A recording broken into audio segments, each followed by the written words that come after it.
La checkbox, un élément basique des expériences numériques.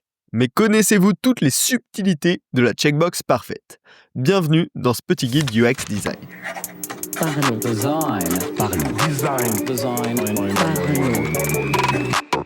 User Testing, leader mondial du test utilisateur à distance, sponsor de Parlons Design, vous propose d'essayer gratuitement leur plateforme afin de tester votre interface grâce au lien en description.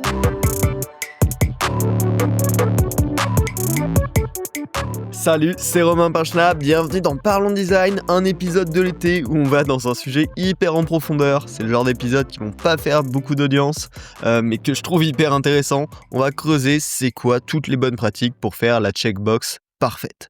Alors, rentrons dans le vif, c'est quoi une checkbox? C'est un élément qui permet de sélectionner de 0, 1 ou plusieurs options au sein d'une liste qui elle-même peut comprendre juste un élément ou de nombreux éléments. Ça va être très différent du radio button qui lui permet uniquement de sélectionner un élément obligatoire d'ailleurs parmi une liste. Là, la checkbox elle permet une grosse maniabilité sur tout ce qu'on peut en faire. Ses caractéristiques principales pour la reconnaître, c'est un élément carré, ça c'est vraiment un pattern auquel on ne peut pas déroger. Il possède deux états principaux, parce qu'on va voir, il y en a un petit peu plus dans certaines situations, l'état coché et l'état non coché. Et il y a deux usages principaux qu'on revoit à travers les interfaces. Le premier, c'est l'acceptation d'une condition unique, souscrire à telle chose, accepter telle chose. Et le deuxième usage, c'est la sélection dans une liste, vos options, vos préférences, ou forcément dans tous les questionnaires de sondage ou autres. Bref, rentrons dans le dur, c'est quoi la base pour designer une bonne checkbox? Alors la base, on l'a déjà dit, mais c'est toujours carré, ça c'est vraiment un élément de reconnaissance important de la checkbox. Il peut y avoir des petits corners radius très très légers, mais ça doit être carré, certainement pas circulaire. Quand c'est coché, il faut que la case soit remplie en termes de couleur et qu'elle comporte une coche claire, un petit symbole check qui permet justement de reconnaître cet état coché et qui rentre dans les standards de reconnaissance de qu'est-ce que c'est une checkbox vs ce que n'est pas une checkbox. Également, le dernier élément qui constitue la base, notre socle solide, c'est que ça doit être accompagné d'un label, parce qu'une checkbox toute seule, on ne peut pas savoir à quoi ça correspond, et le label doit toujours être cliquable. Si vous cliquez sur le label, ça doit sélectionner ou désélectionner la checkbox. Il ne doit pas uniquement y avoir la petite case qui est cliquable.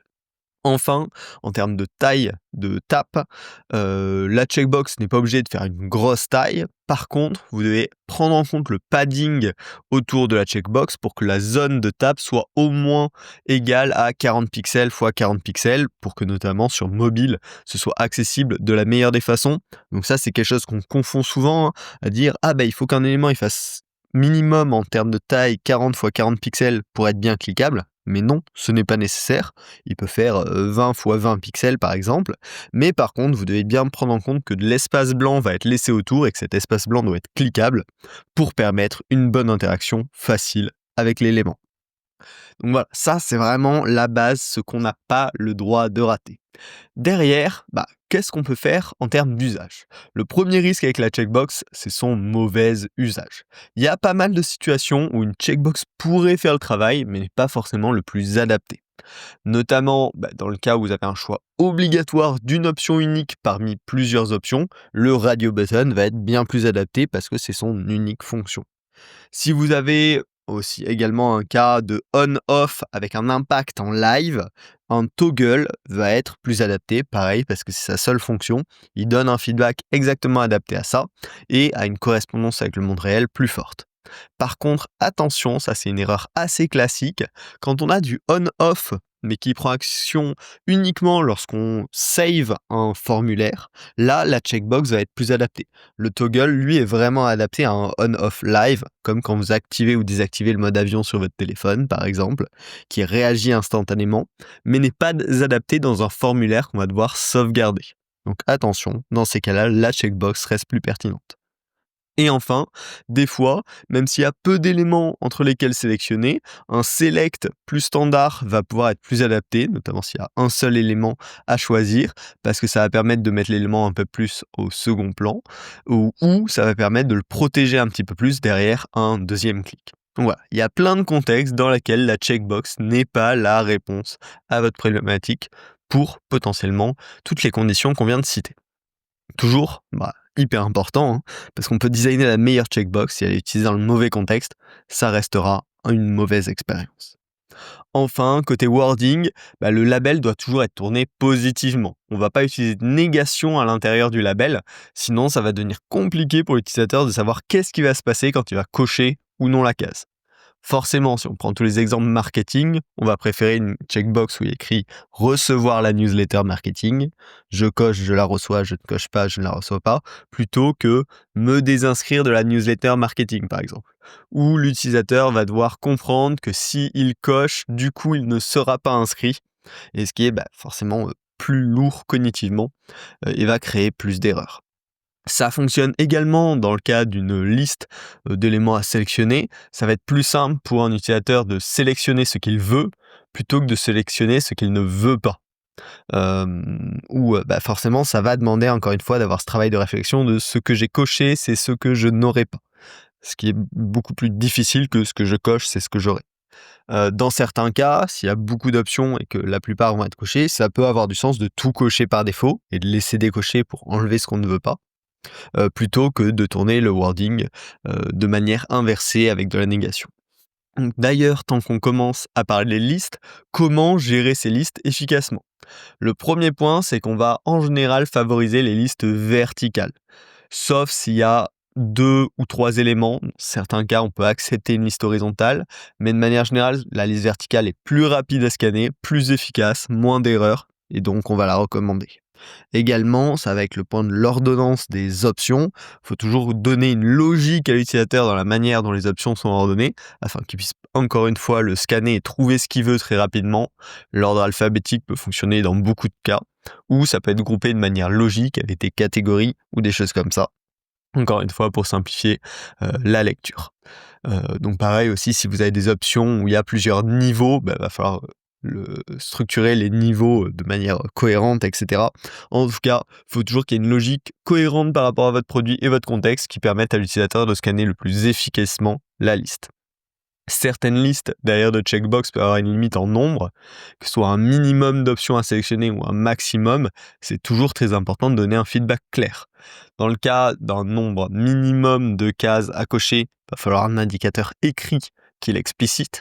Donner du feedback en cas d'erreur, si l'utilisateur essaye d'envoyer le formulaire sans avoir coché assez de cases. Et potentiellement, on peut aussi donner du feedback live sur la complétion du nombre de cases à cocher. S'il y a une limite maximum de cases à cocher, pareil, il va falloir un indicateur écrit. Et là, le feedback live va être d'autant plus important.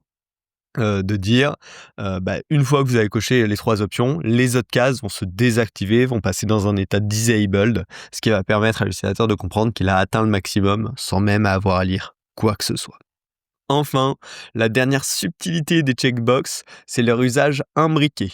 Qu'est-ce qui se passe quand on va mettre par exemple, plusieurs checkbox et avec une master checkbox, une checkbox globale qui va permettre de toutes les contrôler. On a 2 cas d'usage avec ça. Le premier type, c'est ce que j'appelle le select all, unselect all. On va avoir une longue liste d'éléments. Chaque élément va avoir sa checkbox, mais on va avoir dans le header une checkbox globale.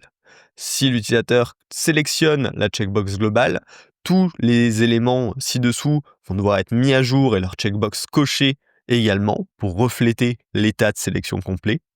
Mais si l'utilisateur coche un seul item au sein de la liste, un seul élément, là, la checkbox globale va passer dans un état intermédiaire. Elle est souvent représentée avec un dash, un tiret, qui indique justement cet état de une partie des éléments ont été cochés, mais une partie ne l'est pas. Lorsqu'on clique là sur cette checkbox intermédiaire, soit ça va tout checker, soit tout unchecker, afin de permettre de continuer la sélection rapide grâce à cet élément-là. Le second type, c'est quand on utilise des catégories, donc plusieurs checkbox réunies dans une même catégorie, on va pouvoir mettre plusieurs catégories à la suite. Là, ça va être important que les checkbox à l'intérieur d'une catégorie soient indentées, afin qu'on comprenne la relation parent-enfant dans ces catégories-là, et on va avoir le même comportement que le fameux select all, unselect all qu'on a discuté juste avant. Voilà, là on est pas mal en termes de design sur toutes les best practices et tous les tips à connaître autour de la checkbox. Attention par contre au niveau de l'implémentation, si on essaye de faire du trop custom, potentiellement des fois technique, ça va commencer à couper parce qu'on a vraiment des enjeux notamment sur les formulaires, hein, de compatibilité avec les lecteurs d'écran et l'accessibilité. Donc il faut vraiment faire attention, c'est des éléments de base de l'expérience utilisateur. Si eux ne sont pas accessibles, ça veut dire que tous vos formulaires qui utiliseront ces éléments-là ne seront pas accessibles non plus. Donc voilà, c'est vraiment le genre d'élément qu'il faut bien review en termes d'accessibilité, parce que sinon on a un impact catastrophique. Et je le rappelle à nouveau, attention à la tape area, c'est des éléments qui en général sont un petit peu petits, donc faut laisser du padding cliquable autour. Donc attention à la review de bien vérifier que tout ça est fonctionnel. Bref, la checkbox, c'est un élément simple, mais avec pas mal de subtilité quand même, avant qu'on ait la checkbox parfaite. C'est toujours bien, enfin je trouve en tout cas, c'est toujours intéressant de se replonger dans les basiques avec ces épisodes-là. J'espère que ça vous a plu, que ça vous a fait une bonne petite piqûre de rappel, que ça vous a recréé des idées aussi. Si c'est le cas, n'hésitez pas à laisser une note 5 étoiles avec un petit commentaire sur Apple Podcast, Spotify ou votre plateforme d'écoute préférée. Ça fait longtemps que j'en ai pas parlé et je vois qu'on stagne à 98 avis sur Apple Podcast et à 84 sur Spotify. Donc on n'est pas loin des 100 quand même sur les deux plateformes. C'est la fin de l'été, on approche de la rentrée. Ce serait cool qu'on atteigne les 100 avis sur ces deux plateformes. C'est toujours un plaisir et hyper motivant de voir vos retours. Donc vraiment n'hésitez pas. C'est ce qui me poussera à continuer les épisodes sur les prochaines saisons. Bien évidemment, si vous n'êtes pas abonné au podcast, n'hésitez pas, c'est un épisode toutes les semaines. On aborde plein de sujets de loin et de près reliés au design en fonction des semaines. Donc j'espère que ça vous a plu. Merci si vous avez le temps de laisser une petite note. Et puis on se retrouve la semaine prochaine pour un nouvel épisode. Salut. Parlons design. Parlons design.